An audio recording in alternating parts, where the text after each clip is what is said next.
I don't hate anyone, but I just think when it Dislike comes, certain things they do. yeah, and I think there are certain things that are hidden that need to be talked about, especially in the black community, man. If I could just, if the things that I've seen as a case manager, as a DCF case manager working with families, how families hide stuff within our community, hide molestation, hide HIV/AIDS, hide drugs. You got mamas who sell their kids.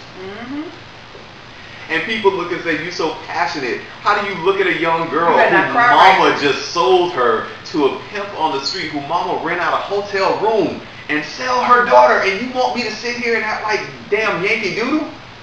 I can't do it. No, you might be able to look like them, but you're not going to act like them.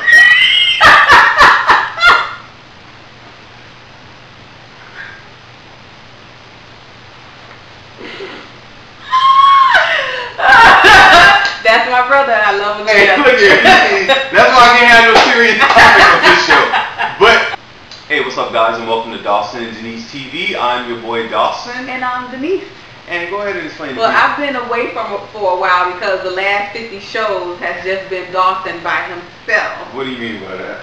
The last 50 shows. But anyways, I'm back. I'm back, guys. Yeah. No, the last 50 shows have not been me by myself, but thank you all for watching, for subscribing, for viewing as well. We want to thank you guys for doing that. But we wanted to talk a little bit about some of the things that have been going on within the news these past couple of weeks. Basically starting off with our favorite bishop in the whole wide world, Bishop Eddie Long, stepping down from his church. Long stroke. Stop, let's not do it. We are a show with integrity, and we don't blame. Haters go hate, they gonna blog, talk about us. Hey, look, Bishop Eddie Long stepping down for a couple of weeks because his wife eventually, well, she went ahead and filed for divorce. And I guess he stepped down to get his family straight, so he said in a sermon a Sunday ago. So, I mean, basically, what do you think about that? Because this comes after the court hearing where they settled out of court and, you know, things kind of settled down, and all of a sudden now, wife wants to get a divorce. Because, like I said on our blog talk show, she knows more than what we know, and she probably tried to stand by her man as long as she could, and sometimes enough is enough. Yeah. And like I said before, some people reported that what we've heard about in the past, what is going to come out, allegedly, is going to like shake, is going to be like a monster. Well, you know, and basically everything that had happened with the allegations, all of that stuff was alleged. All of that stuff was alleged. So we don't know if he did it or if he didn't do it.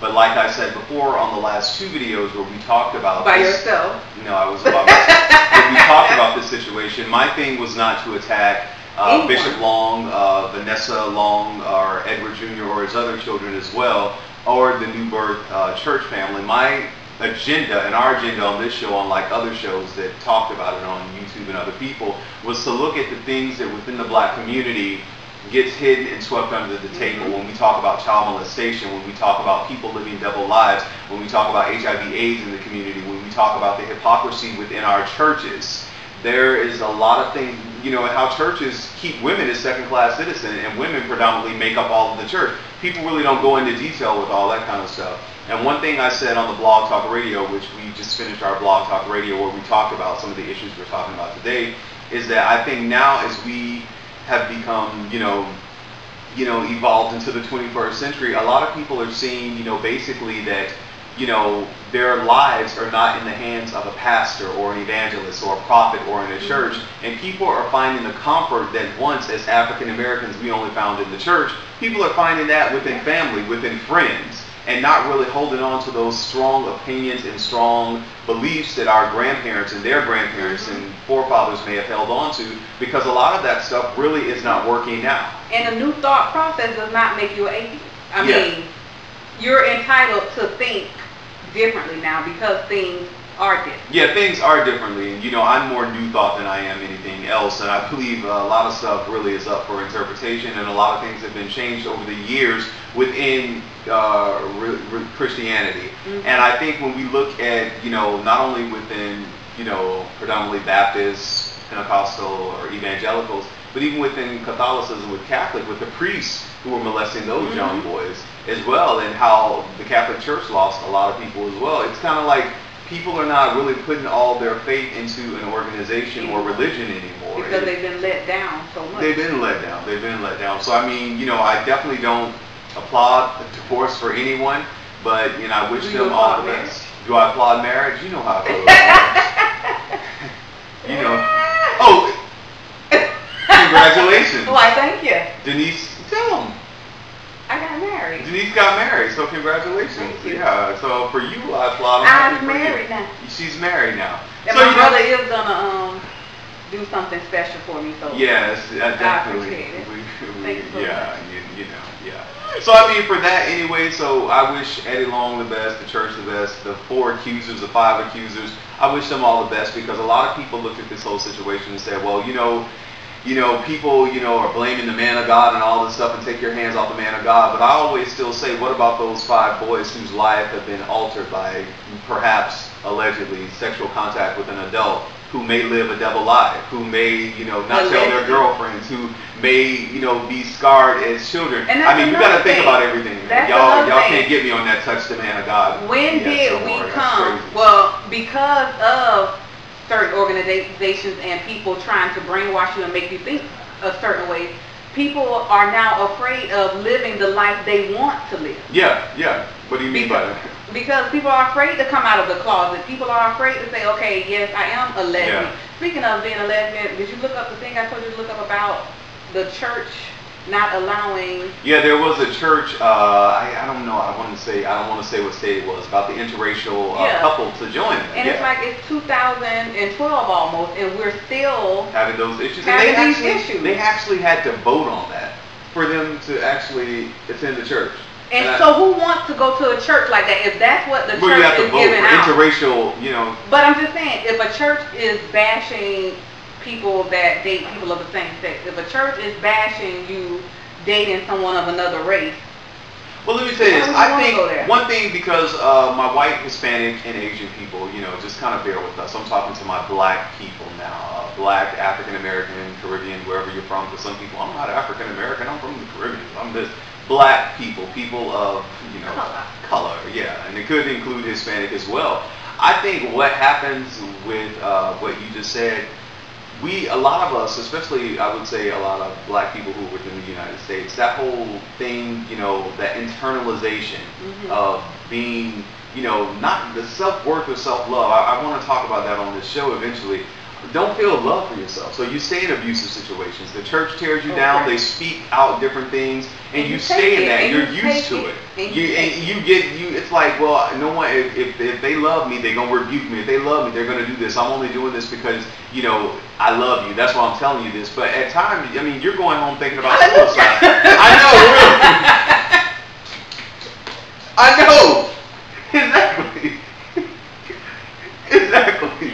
But that's what's going on. And it's like you fall out, and then you're supposed to come back, and you're all good. And it's like there's another religion. It was on YouTube, and I did some research on it, where people touch you on the head, you fall out, you do all this kind of stuff. People make you bring money, thinking you can be healed. We talked about that, and how prophets and evangelists and apostles, if you're a real one, or whatever, if you believe in whatever you believe, but these people come, God, I have a word for you. God told me to say, God gave me a word for you. Look, God is not scared of me. He can give me the word. As a matter of fact, if you're coming telling me something bogus, I don't think it is of God, because why would he come tell me? Why would he just tell you? Who are you? You're not some divine deity. It's like, I think people are getting strong, and people are getting fed up with the hypocrisy in churches, that they're standing up to it. And I'm not afraid to say that. That makes you the bad guy. That makes you, you're a heretic, you don't do this. No, it's just, I'm not going to be fooled. I'm not giving you $1,000. Exactly.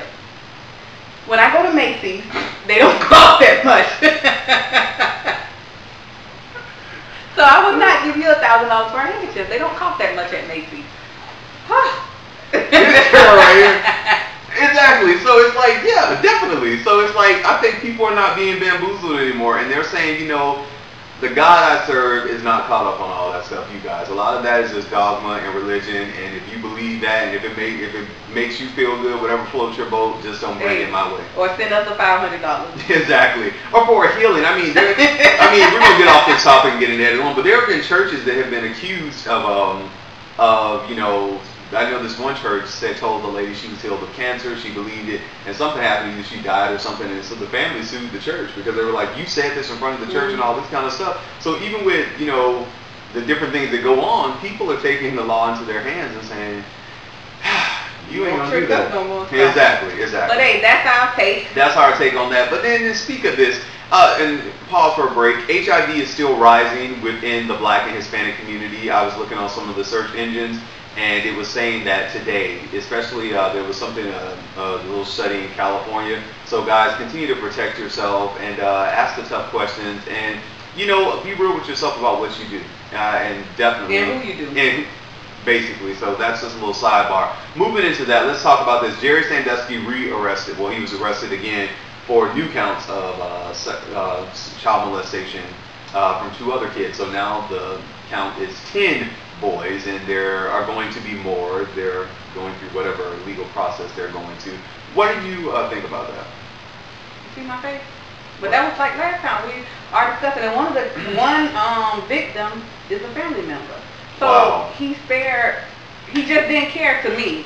He thought with his power, he was able to do whatever, and however, whenever. Speaking of people with power, exactly, people with power, you know, it's really and sad. they prey on the weak, and that's not, you don't use your power or the position that you're in to do that. Kids trust you. Yeah.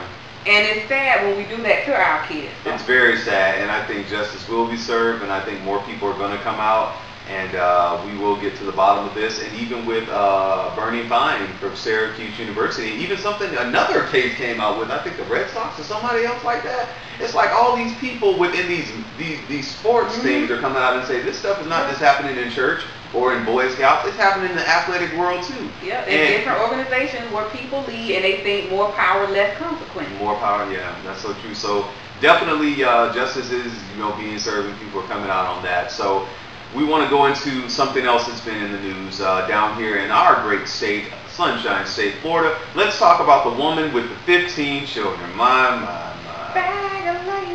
Bag lady.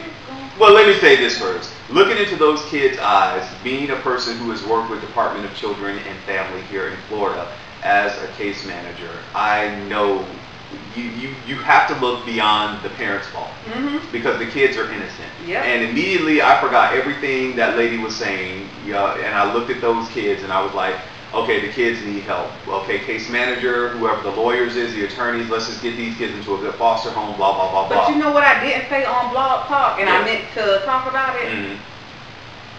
I feel bad. I need to get myself together because automatically I just bashed her. I just went off because I'm thinking. You did. Go ahead, you did. So did you. We did, yeah, we did. But when I thought about it, what about the lady that had the 8 kids and what was the mom? Yeah. She received all the help. She got all this publicity. I mean, yeah. So maybe that's what was her name, Angela. That's maybe what Angela was trying to do, trying to get. No, not Angelina Jolie. She has money to have. I know. But maybe that's what she was trying to do. You know what? Maybe that's what she was trying to do. But come on, I mean, 15 kids, and I think what God. Okay, what about 8 at one time? It's the same thing with her. There's no. I'm not giving leeway to any of them. It's just kind of foolish. It is, but state of day to want to have that many kids. But the thing is, I think what got people with this case with the lady with the 15, the woman with 15 children, is the fact how she was saying someone needs to be responsible for all her 15 children. And I think what she was saying was the people who kicked her out need to be responsible. But that's not how she came across saying that. The people kicked her because she was evicted from her her apartment. And they had to live in a hotel room. And that's what she's like, somebody needs to be responsible. K+8, she gets shows.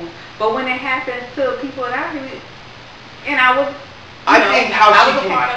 a part of the bashing too, and like I said, I apologize. You thought about it? I thought about it. I'm like, they get help in a talk show. They get help in a talk show. And this lady, now the kids are all in foster care all together because in Florida, our goal as case managers and with children and family is to keep families together, and it would have been just a crisis to have 5 kids in this home, 5 kids in that home. They want to keep them together, so because that's what they know at the end. When you're moved out of your family's home, you know your school, you know your siblings, so we want to keep you in the same school with your siblings. Some type of consistency because their environment, their lives have been dramatically interrupted. So, you know, I wish her all the best, and there was a lot of bashing. This is not a black-white thing. As working as a case manager, this is, I mean, 15 kids may not be common. It has happened with, you know, maybe 9 or 10. Yeah, back in the day. And we made it, and we have such a big, beautiful family full of love. Exactly. So it's not a bad thing, but I understand what you were saying, how she wants someone to be held accountable. Yeah. But our grandmothers did it. Our great-grandmothers did it.